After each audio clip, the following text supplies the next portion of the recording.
Welcome everybody from CHUR, the Center for Higher Education Research and Development. And I'm talking to you from University of Manitoba, which is Treaty 1 territory. And we welcome you to this very exciting and interesting and certainly well-attended webinar. I just thought I'd give you a little bit of information about CHUR. We, like the rest of you, have had a very exciting and innovative time during the pandemic. I'm saying this somewhat facetiously. It's been a great challenge, but we've pivoted all our programming. And in doing so, it's enabled us to start doing many more interactive webinars. And going forward, this is our second spring webinar, but going forward, we're very pleased that we'll be able to offer 4 fall webinars with hot topics. We'll also be offering some new specialized training, of which governance and training for governance professionals will be at the forefront. So without further ado, I'd ask you to check our website about our upcoming programs for department chairs, pretty essential people in any university, and individuals that are often not able to take professional development, but individuals that have also had to rise to many occasions over the last 2 years. I'd like to turn this over now to the facilitator, Jeff Leclerc, who's the current secretary at the University of Manitoba, and he's going to begin and he's going to introduce our guest panelist, our guest presenter, which we're very fortunate to have again this year. So thank you, and over to you, Jeff. Thanks, Kathleen. I want to thank everybody for being here. I see the list of attendees and see many familiar names of friends and colleagues. So it's good to have the community together today, and I'm delighted to be asked to moderate this session, and thank my colleagues at CHUR for organizing these and all the talks that they organize. I think it's really a great way to get us together and thinking about issues that are facing the sector. I think today's talk is quite a timely one, and governance is, well, for those of us in the field, governance is always very important, but I think in universities, governance and good governance has never been more important. Universities are extremely complex systems. The tasks and the responsibilities that we put on boards in overseeing and sustaining our organizations is huge. And I think that we've seen what failures in governance can do and what impacts they can have to institutions. It can be quite catastrophic, and we can see the ripple effects that failures in governance can have across the entire university sector. So thinking about how we can strengthen governance practice in the university sector is something I think a lot of us have been spending a lot of time thinking about recently. And no one more than our speaker today, Cheryl, who is a thought leader and somebody I turn to for advice and deep thoughts on these matters. Cheryl is an experienced corporate counsel and corporate secretary working in the private sector and in the university sector. She is now consulting. Her website, universitygovernance.ca, provides a fountain of information, opinion pieces and thought pieces from her, and she is providing consulting services. Last year, the webinar that she offered here was an introduction to her book, an introduction to university governance, which I commend to everybody to read, and I'm holding up a copy here, and I have one right beside me on my desk, published by Irwin Law.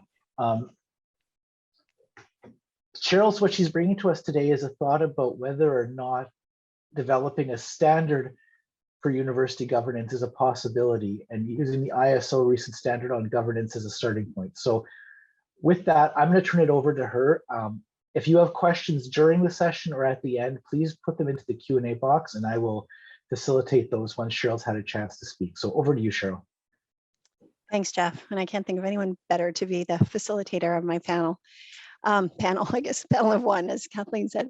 So thank you very much, and thank you to CHUR for supporting the work that I'm doing and for facilitating this dialogue. It is wonderful to see how many colleagues from across the country have joined us, and really heartening, because I think we all do really need to focus on governance and helping our universities improve governance. I would acknowledge that my home and place of work are both on the lands of the Mississaugas of Scugog Island First Nation. I am thankful to be welcomed on these lands. They are covered under the Williams Treaties and the traditional territory of the Mississaugas, a branch of the Greater Anishinaabe Nation.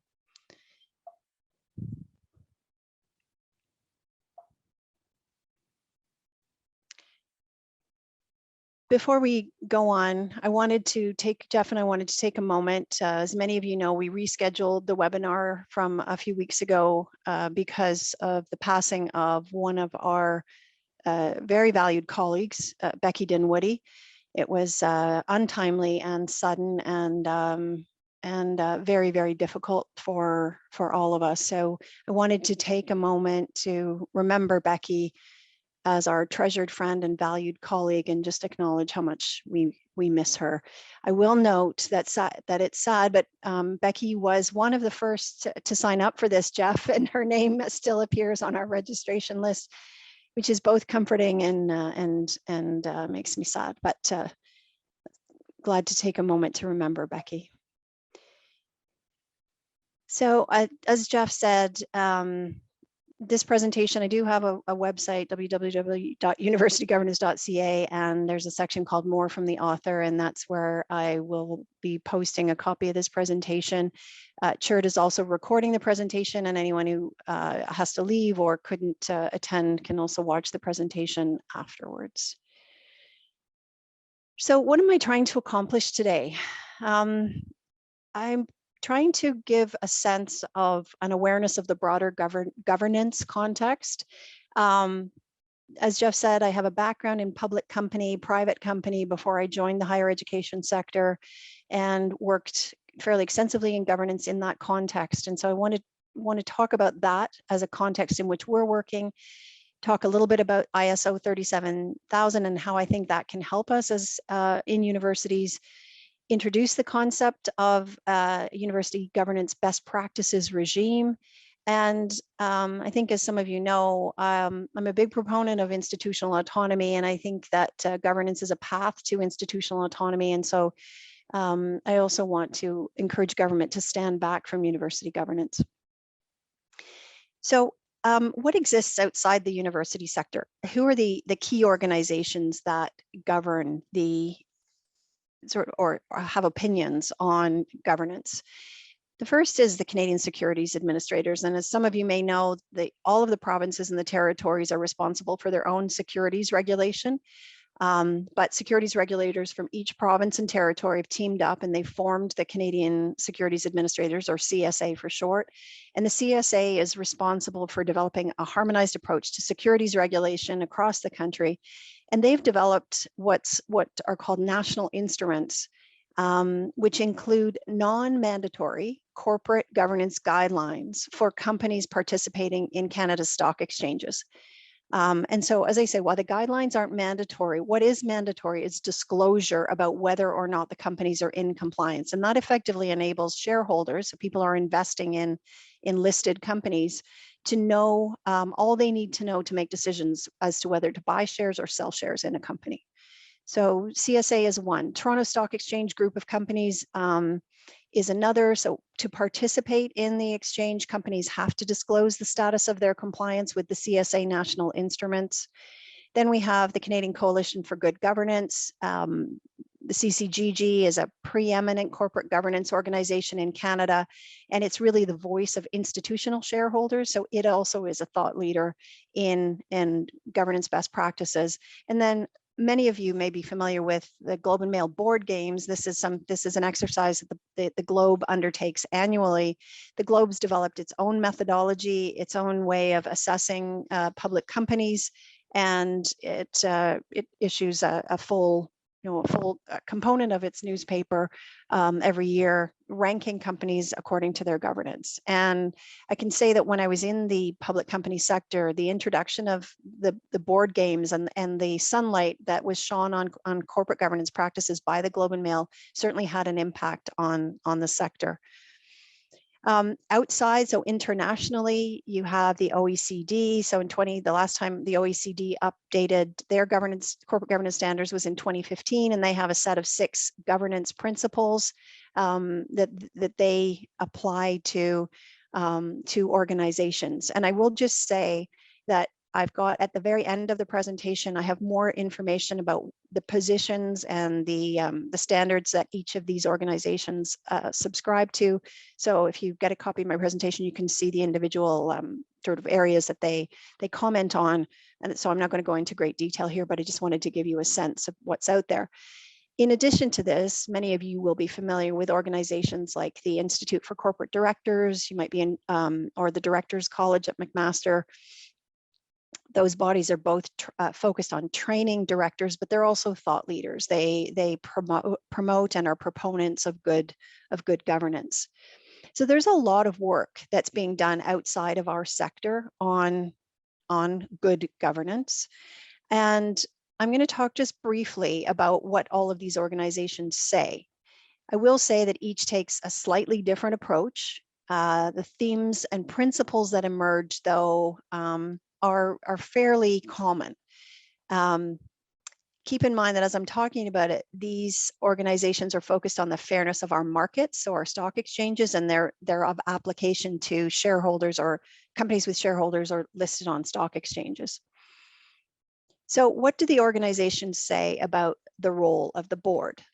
They say, and I think a lot of you will recognize a lot of commonalities with what we talk about. They say that the role of the board is one of stewardship of the organization.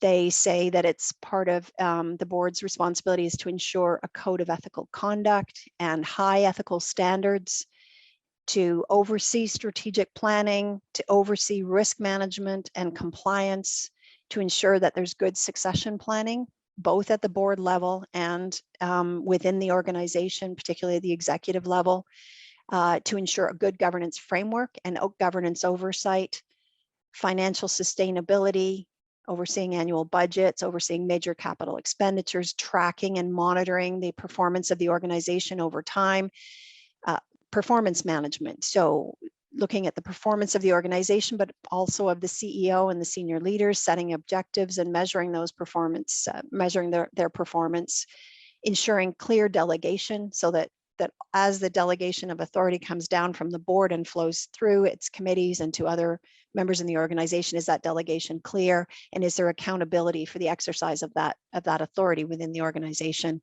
And that's accountability mechanisms. In the private sector, accountability mechanisms are often tied to performance, tied to pay. So the CEO's pay will be tied to the performance of the company, which obviously is not applicable in a university sector. In terms of the next topic, independence of directors and independence of thought. These organizations look to boards to ensure that the majority of the board is independent. So the directors are without, they're not getting compensation other than perhaps being compensated as directors from the organization. They're not employees. They haven't been employees. They're not spouses of employees. So they're independent. That the chair is independent. There was a practice not that long ago of chairs of CEOs of companies being chairs of the companies. And we've seen that those interested in governance have said, no, we need to move away from that. The chair needs to be independent. And we've seen most organizations adopt that. Same with nominating committees and compensation committees, that they need to be independent.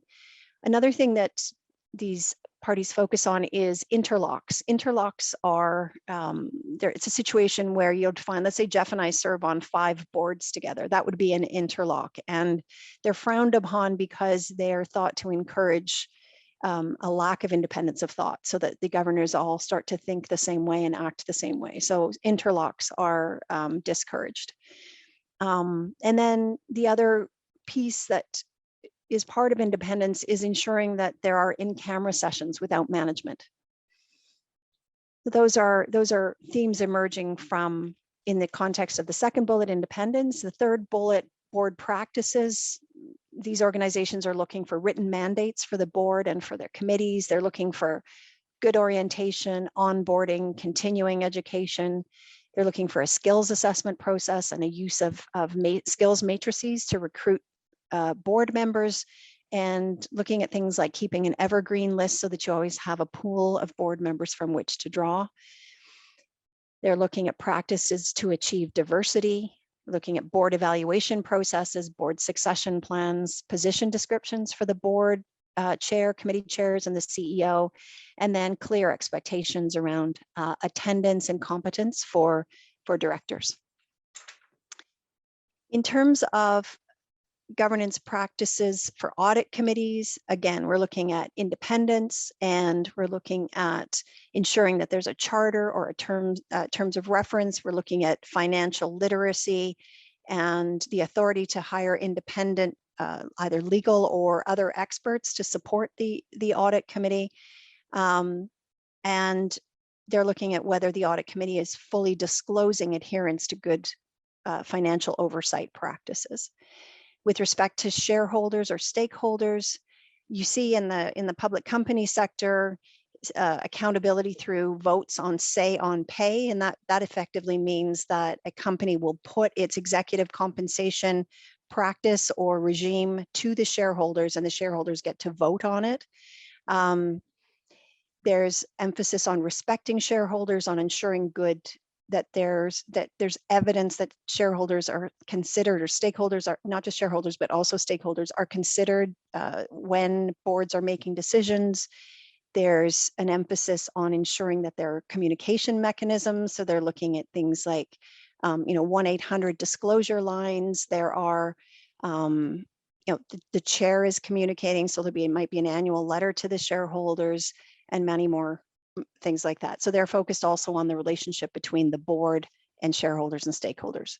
So that's a summary of the environment that's outside of universities, obviously very high level summary. And I said earlier that the national instrument is essentially a comply or explain governance regime. So the governance standards aren't mandatory, but they are guidelines. But if the companies don't comply, they have to explain publicly why they're not complying. And so this is a quotation that I'll just leave you to read as I make a few more comments on it. So our whole public company governance regime in Canada is based on the comply or explain regime. And as I said, in this regime, the governance guidelines are just that. There's no penalty for not complying with the guideline, but it's the disclosure that we focus on. This type of regime is seen as more flexible because it encourages a focus on good governance. It shines a light on governance practices, but it also allows organizations to meet the governance guidelines in a different way. For example, it might allow an organization to explain challenges in meeting or setting certain targets. It might allow the organization to explain a multi-year plan that will get it to governance compliance, but note that it isn't there yet. It might allow the organization to explain why a particular governance guideline isn't applicable to that organization. And then the recipient of the disclosure gets to decide if that's sufficient, right? So in this regime, the way it is right now in the public company regime, that recipient is typically the shareholder or an investor. And so the investor will look at the disclosure and make decisions based on that disclosure. So let's turn now to the ISO 37000. What is it and why is it important? So all the previously discussed best practices have been targeted at publicly traded companies, but the ISO 37000 is drafted to apply to all organizations. And while it's consistent in many ways with a lot of the best practices guidelines that I was just talking about, it's a little different. It focuses on stakeholders rather than shareholders. It focuses on value generation anchored in the organization's purpose. So in other words, it's not about, it recognizes that a lot of organizations are not about making money, that their purpose is something other than making money. And so value generation is a more generic term to say, how is that organization fulfilling its purpose?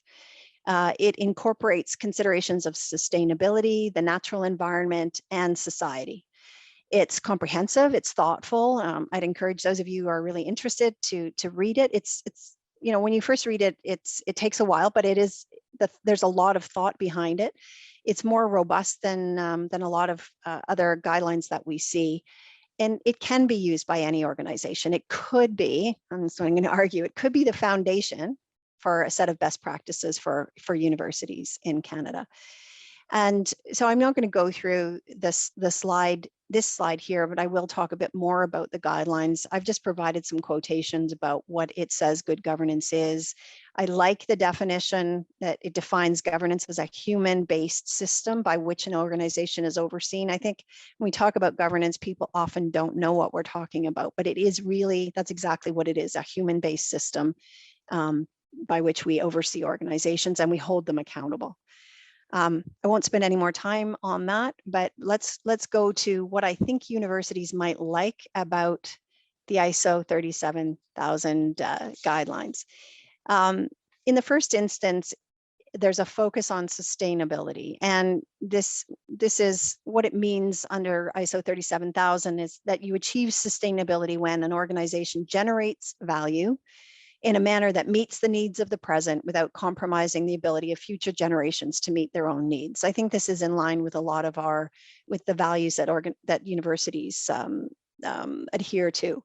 It focuses on stakeholders, and it looks to organizations to ensure that all stakeholders are treated fairly, that you consider the expectations of stakeholders in decision making, that your organizational purpose includes engagement with stakeholders, that you have to consider, and this is again, in line with sustainability, you have to consider the natural environment and society as stakeholders. And I think that these are in line with what universities already do.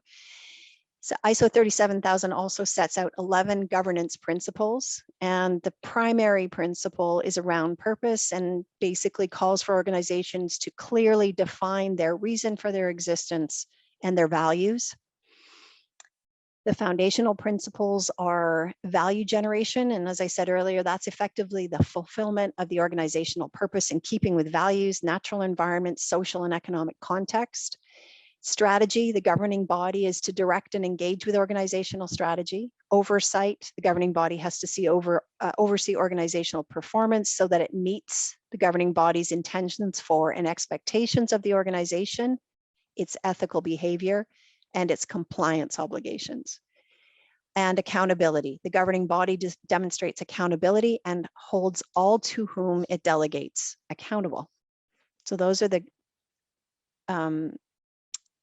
first sets of principles. The last 6 are called enabling principles, and they are stakeholder engagement, which they set out the expectation that there will be mechanisms for engaging with stakeholders and communicating with stakeholders.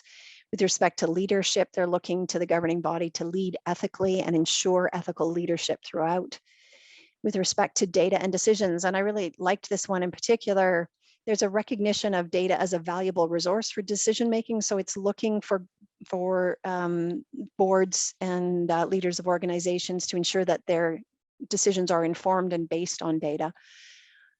Risk governance, so ensure that the effect of uncertainty on the organizational purpose and strategic outcomes is included in any decision making.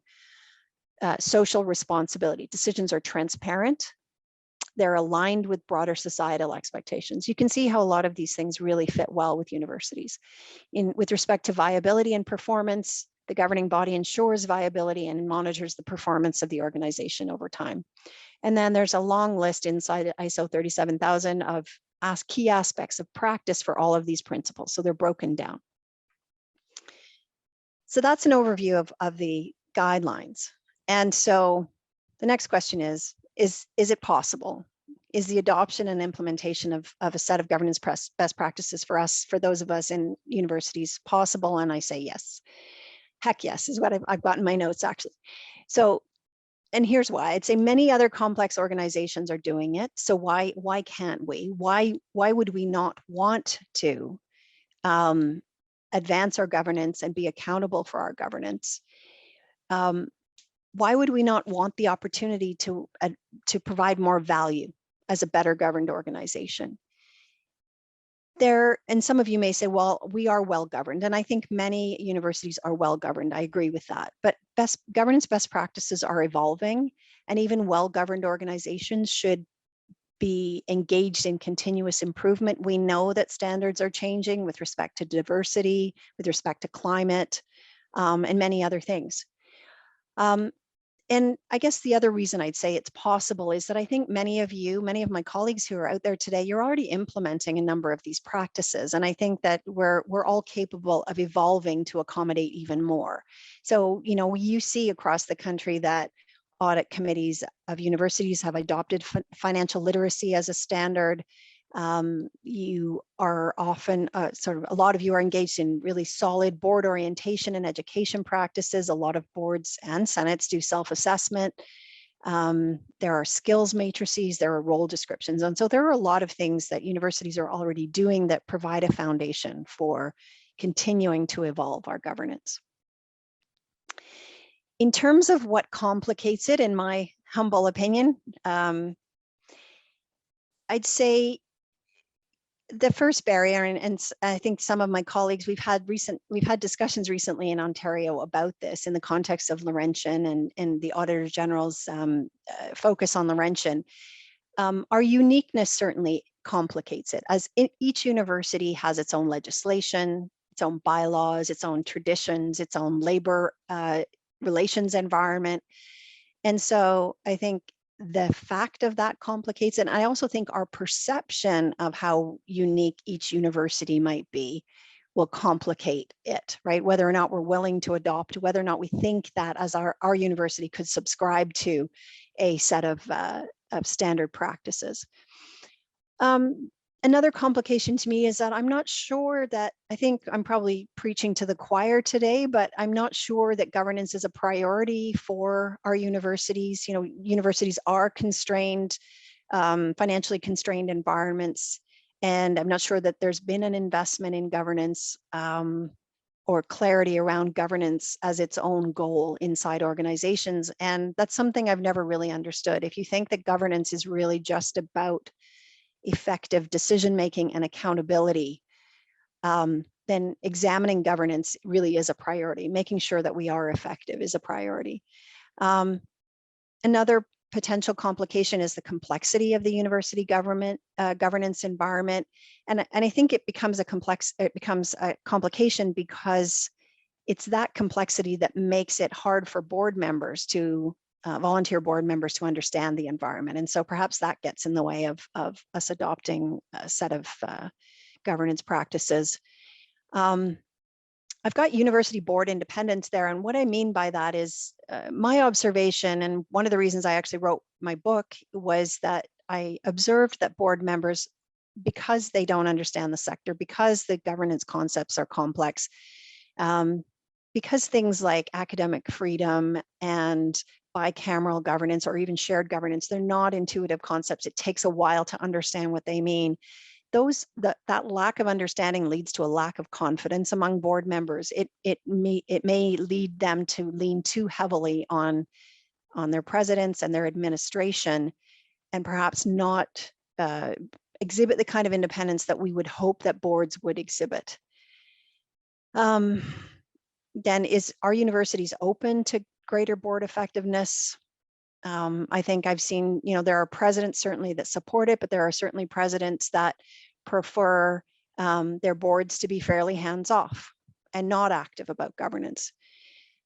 And yeah, I think a lot of you know I'm also a big advocate for governance professionals. I think that I guess I don't count myself anymore because I'm not a governance professional inside a university, but I think that those of you who are still in the role, you have an opportunity to play a much bigger role than you have played in the past. And those of you who attended one of this webinars I did last year for Cuba, you'll recall that I did a survey of governance professionals in 2021, and 40% of governance professionals, or over 40%, felt that they were treated more as admin support and not as governance professionals.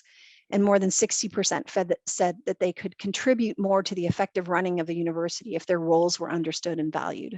And I really think that this is going to be a key component of us improving governance, whether we adopt national best practices or not. I think continuing to enhance the leadership role of university secretaries is going to be really important, foundational to getting better at governance across the country. And then the last point I'd make about what complicates it is there are limitations to ISO 37000. You know, I know there are lots of critics of the ISO standards. And I think it doesn't directly contemplate shared governance, right? It doesn't contemplate a bicameral or tricameral governance model. And so we would really have to think about it. We would have to think about how the principles apply to our academic governing bodies, to our senates, and to our academic councils.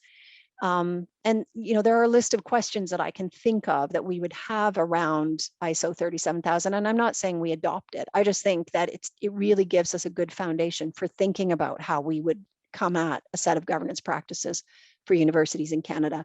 You know, another question relates to how boards can better understand and engage with university stakeholders in such a complex stakeholder environment. So it's a very complicated thing to be talking about. I acknowledge that. But I think it's absolutely necessary that we start to think about governance best practices. One question that I wondered if people might ask is whether would a governance best practices regime do damage to shared governance? And I don't believe that it would. I think shared governance is fundamental to universities. In Canada, we know that. And while the focus of ISO 37000 best practices are on a single governing body responsible for governance, I still think those principles that I went through can apply to universities. And the board, it doesn't preclude the governance framework from supporting strong shared governance. And I think, in fact, if a university board is doing its job, they're already promoting strong shared governance. They're already promoting in a bicameral environment. They're promoting the effectiveness of both governing bodies. In a tricameral environment, it's of all three governing bodies. So I think we can accommodate that.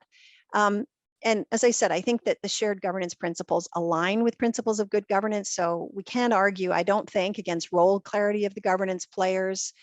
We can't argue against broad stakeholder engagement throughout the governance process, the commitment to ethics, the commitment to ethical leadership and effective leadership, transparency, independence of thought in the governance players, values and data-driven decision-making, value generation focused on organizational purpose, focusing on viability and sustainability, and then accountability through the governance system. I think there are so many principles that apply and won't do damage to our shared governance environment. What's another question then? What's the value? Why would we want to do this? And I think most of you know I'm a big proponent of better governance as being our best defense against a loss of autonomy. And so there are a couple of quotations on this page that I'll let you read, but the value to universities, I think, is effectively that if we, you know, I think I said this in my webinar last year, we have to tell our stakeholders, and particularly our government stakeholders, that we've got this. We know how to run ourselves. And I'll talk a little bit about Laurentian. I'm not spending much time on it. There's lots to talk about there, but I think one of the challenges is that Laurentian has increased its government focus on universities and university governance. So I think the value to universities is that building trust in our stakeholders. It will help our boards and our board members do a better job, understand their roles. It will increase in accountability. And I think all of that helps us with autonomy.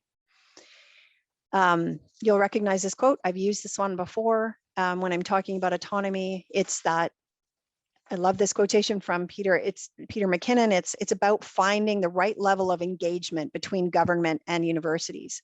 We clearly have an ongoing, continuing relationship. We're clearly very societally important, and so governments are interested in what we're doing. We're a cost center for governments, so they're interested in what we're doing. So how do we find that right level of engagement? So I just want to talk briefly about the effect of the Laurentian insolvency. I won't go through the first few bullets, but I'll go down to the provincial government reaction that some of you will know. One of the things that the province of Ontario did as part of an omnibus bill was reduce the size, this is Bill 84, was reduce the size of Laurentian's board from 25 to 15 with no other changes to the governance structure, just reduce the size of the board. There was an interesting discussion in when the government introduced the bill around how that helps. And I think some of you might have read my blog recently, and I've got a link to it about questioning how just making a board smaller is really an effective response, but that's what's happened. We've seen 2 new universities in Ontario. So the Université de Hearst is a brand new university. And then we've seen NOSMU, so Northern Ontario School of Medicine University, now being the first standalone medical school in Canada. And then we've heard from the Ontario government that they're looking at increased financial controls over Ontario universities. And then I did just want to mention at the federal level, Senator Lucie Mention has introduced a bill to the Senate, and that bill arose because of Senator Mention's recognition of the impact of the Laurentian situation on French language education and on the Francophonie. And so Senator Mention is working to amend the CCAA such that universities will not be able to use the CCAA as a mechanism in the event that they get into financial straits. So those are some of the things that we've seen. I think that the dominant thing that a lot of us may be concerned about, and I think we've seen it not only in Ontario, but is governments now thinking about how they can make universities more accountable, how they can be more involved to oversee them. So I'm going to repeat my message again, preaching to the converted probably in a lot of ways, but I continue to believe that more control over universities is not good for government. I think governments need the political distancing that they have from their respect of institutional autonomy. Universities are set up as independent entities, usually under their own constituting legislation. And so respecting that autonomy will insulate government. It allows universities to manage their own stakeholders. And this is a really difficult task. And governments, it's not a job I think that governments want to be involved in. It shelters government from liability. Specialized leadership. It allows folks with expertise about the sector to lead the sector. And ultimately, it protects academic freedom. And the reason that that's important, effectively, it allows brilliant minds to solve problems, invent and innovate for the benefit of Canadian society without government intervention. That freedom, that ability to protect academic freedom needs to be left to universities. Okay, so how do we get to that right level of engagement with that Peter calls it? And that's a link to my blog, basically where I'm commenting. It's my first blog on commenting on the Auditor General's recent report, where I'm basically saying I think she got it wrong with respect to calling for more government involvement.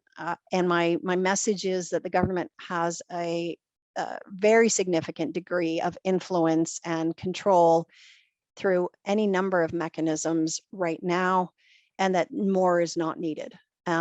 We saw the Auditor General in her observations said that Ontario governments have been monitoring Ontario University financial situation since 2015. They were aware that Laurentian was in difficulty. They had the information available to them, but didn't act. So it's not a question of the government not having information, and it's not a question of them not having an opportunity. So I think beat you over the head with this, but more government involvement is not the right level of engagement. I think the answer is through governance best practices. I think as a sector, we need to adopt a comply or explain approach. So go back to that regime where we agree on a set of best practices that we're going to work toward. We do annual comply or explain means we would be doing annual reports on governance that would be public. We would say, these are the standards to which we're holding ourselves, and this is how we're meeting them. And, or not meeting them, or working toward meeting them, or why they don't apply to us. So I think that's what I would say we should be working toward. And then I think we have a better foundation to ask governments to get out of university governance and get out of executive compensation freezes, get out of board appointments, and focus on accountability through their agreements with with the universities. So I'm coming to the end. So these are my key messages. I don't think there's any reason we can't have a set of national governance standards for universities. I think it's the best way to become more effective as institutions. I think that it promotes institutional autonomy, and institutional autonomy is better for government, it's better for society, and it's essential for universities. I think improving governance practices and ensuring appropriate attention is paid to the public interest. And that's, remember that one of the main reasons the boards are in place is to protect the public interest, to consider the public interest. So I think by ensuring that we pay appropriate attention to those, we address some of the key reasons for government intrusion into autonomy. And to governments, I just say, I think they should support the development of nationally applicable university governance standards, and then should stand back and remove themselves from the governance of universities, but certainly continue to hold us accountable. That's the end of the presentation, Jeff. I think we have some time for questions. If you want to stop sharing your screen, Cheryl, and yeah. you can, I have one question in the chat so far, and invite others to add to it. It was from Robert Pritchard, and where did it go? It was just right here, and it was a good one. I can see it, Jeff. Okay, do I have a model position description? Yes. So it's not, maybe I'll read out the question because not everybody can see the. Okay. So it says, you speak of the importance of professionalizing leadership, the leadership role of the university secretary. Agreed. Do you have a model position description for university secretary that captures this aspiration and would upgrade the position?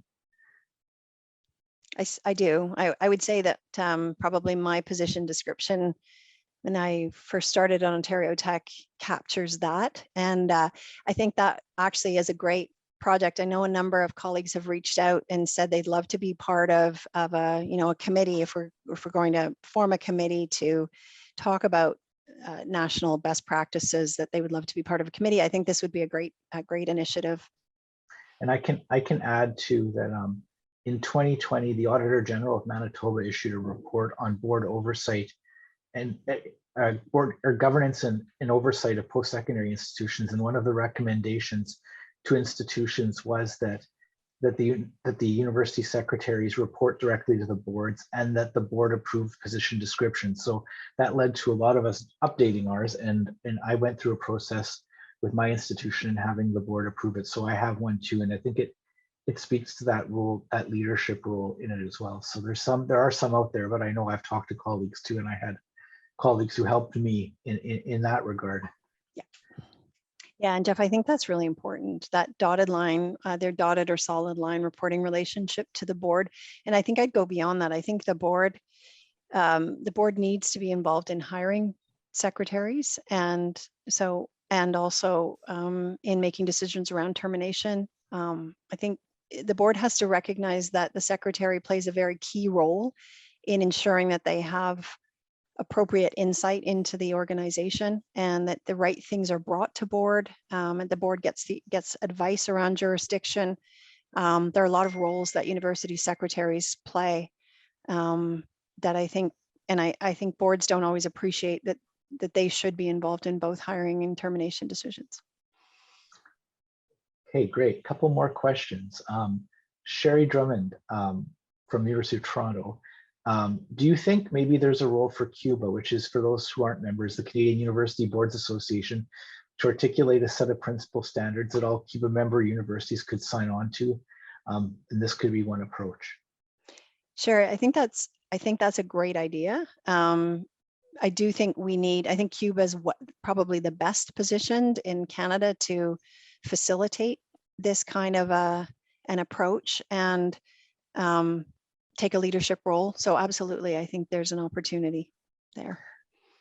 And I would add, because it was a question I had after listening to you too, Cheryl, is as part of, I'm on the board of trustees of the United Way of Winnipeg, and the United in that organization and many others in the country are part of the Imagine Canada standards accreditation program. So there's a standards program Imagine Canada has for registered charities that covers areas like governance and stakeholder relations and financial reporting.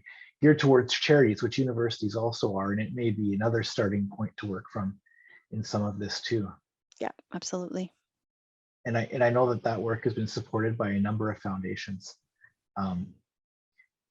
Angie Maltese, who's the chair of the Lakehead University Board, asks, can you please comment further on bicameral governance and whether or not you feel it helps promote effective good governance? Okay, so we'll start with the concept of shared governance, right? The idea behind shared governance is that you have what you would traditionally, and I'm with unicameral governance, it's harder to envision, but let's take bicameral governance. A bicameral governance model essentially relies on the idea that there is a board of governors, a board of trustees, and that board is charged with overseeing the corporation, overseeing good governance. But what's really important and what's unique about universities is that we have built our governance around the recognition that academics, the academy, should be involved in academic oversight and making sure there's academic excellence, and involved in academic policy making and academic decision making. And so I would say that's the model. That's bicameral model. Shared governance can be implemented in a unicameral model. So within U of T, you have one body that has a number of bodies underneath it that play a similar role. And sorry, Sherry, that's a massive simplification. And then in the bicameral model, you have those two bodies. I would say the model itself is challenging, Angie, to implement, but it is not. You can still have very effective governance. I think that the complication that comes with bicameral governance is the complication of managing two governing bodies. And when you have two governing bodies rather than just one, there's a higher demand for clarity of roles. There's a higher demand for communication, an understanding between the two bodies as to what role each plays. And so I'd say absolutely, I believe that. I know there are some people, like I know Peter McKinnon has said, I'm not sure if bicameral governance can work. I believe that it can work. And I think if you start to understand the principles behind it, it does mean you have to put effort in to make sure those governing bodies understand their roles and that there's communication, but I think it can be an effective model. And we have two more questions that relate to Senate, which is actually interesting. And I would agree with everything Cheryl said. I think that both governing bodies have to take their role as stewards and as fiduciaries in areas in which they have those responsibilities. And it becomes it's not a constituent based or political based, but it is a fiduciary. It is a stewardship of the institution, be it on the academic side or on the corporate side. So I think that's essential. But Barb Eccles and Glenn Jones both ask similar questions. One was, any thoughts on incorporating best Senate governance principles into the national set of university governance standards? And could this discussion of best practices be a mechanism for strengthening the role of Senate within bicameral governance? I love these questions because I think they're actually the answer to enlivening and building up senates. When I work with universities, and especially when I talk to senates or academic councils, I try to really encourage, and I know, Glenn, you've worked with Julia Eastman and others on looking at senates and how, senates themselves say that they're not as effective as they could be. And I think the way that I talk to senates when I talk to them is that I say that you are a governing body. Think of yourself as a governing body. And what does that mean? That means that you're going to elevate your discussion. You're going to be focusing on strategic principles. You're going to be focused on working in the best interests of the organization. And so, as Jeff said, although senators are typically they're not fiduciaries per se, as soon as a Senate, and a lot of them do, as soon as a Senate articulates that its role is to act in the best interests of the university, senators then become akin to fiduciaries, right? So then their job is to make all decisions in the best interests of the university. And once you sort of put the Senate and the board on that same playing field, You can absolutely develop governance principles that are common to both, but not only that, I think I actually envision a future where senates are operating at that more strategic level, that they're more effective, they're more engaged. I think that will cause us to, universities to be able to attract more interest from among faculty, because I know sometimes getting faculty onto senates is a difficult thing, recruiting them is difficult. So I'm very enthusiastic about improved governance helping senates become more robust and more effective in their contribution to universities.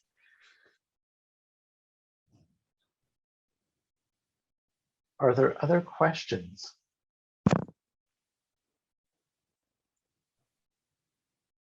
I'm not seeing any. Oh, somebody said, the part I struggle with most is the independence of senators. Is it possible to be a good fiduciary when you're not independent?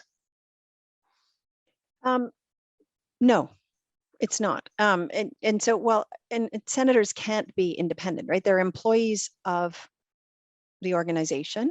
But it's akin to board members who, faculty board members, student board members. I believe, and I've seen, I think all of you have seen, that there are people who can occupy their roles. They can be not independent. They can be employees of the organization or students. So they're coming from a so-called constituency.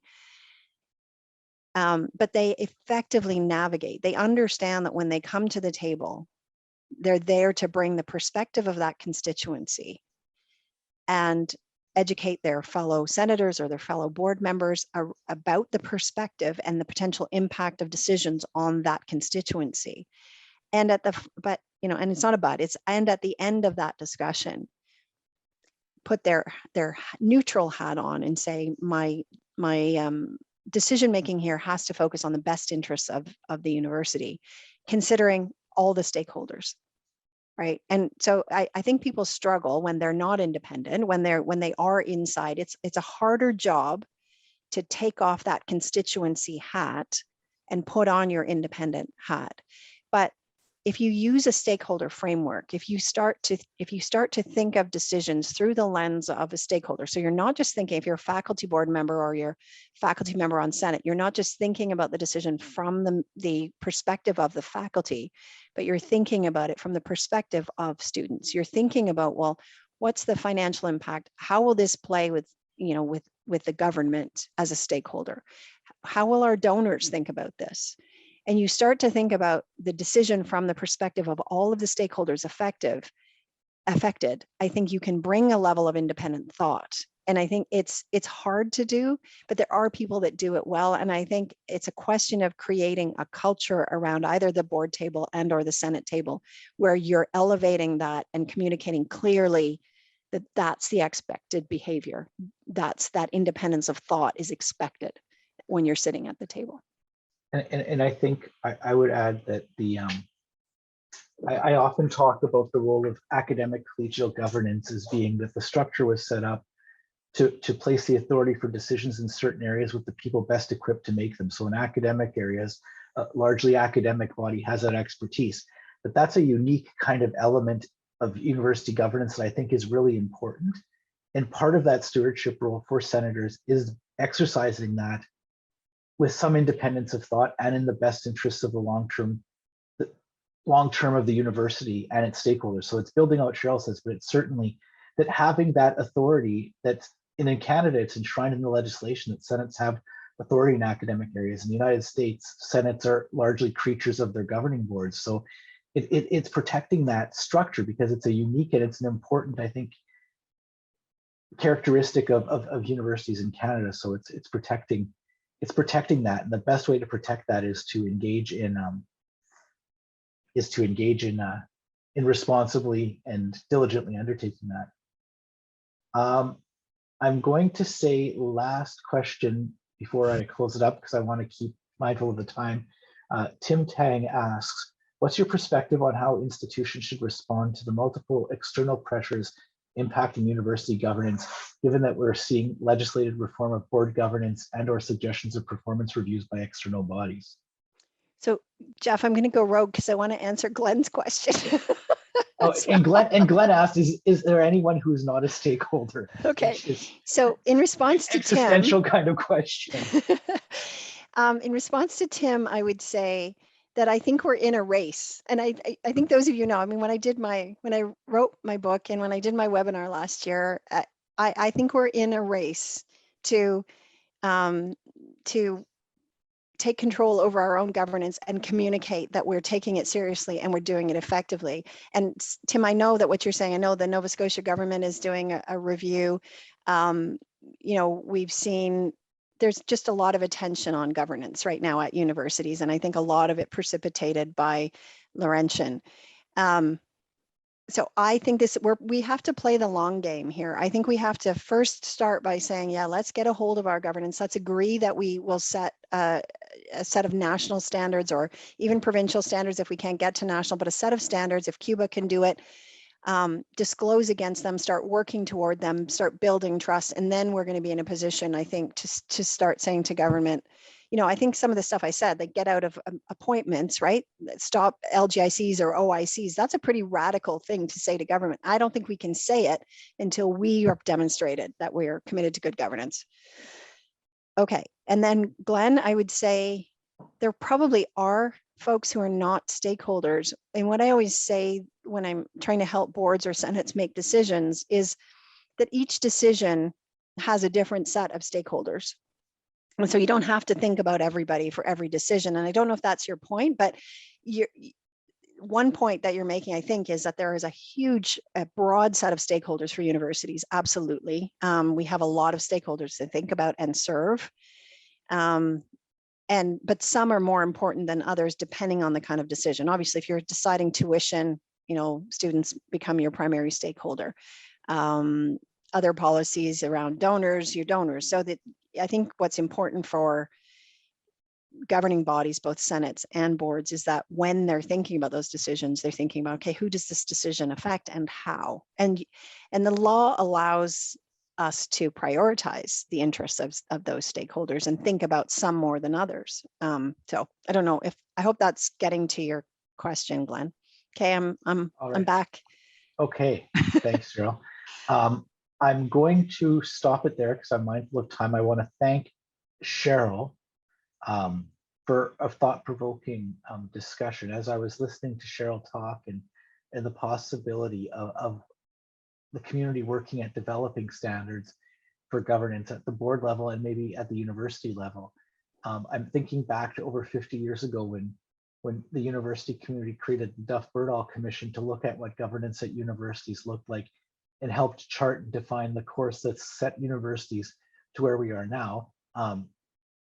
It may be time for us as a sector to come and define that. And again, I think it's the race Cheryl alludes to, is that we're racing against outside forces who want to impose things on us. If we can define our own agenda and our own standards ourselves, we'll be in a far better place. And I think that Cheryl's thought-provoking discussion today has gotten a lot of us thinking about that. And I look forward to continuing these discussions in other places. So thank you, Cheryl, as always. Thank you, everybody, for attending. It's really great to see so many people out today. And thank you to Kathleen and Shirt again for hosting this event. And I encourage you to look. The recording of this one will be posted on Shirt's website, and recordings of previous webinars are there too if you missed them. There's a lot of great folks from across the sector who've given talks and shared information with us over the last number of years. So with that, thank you, everybody, and have a great day. Bye, everybody. Thank you.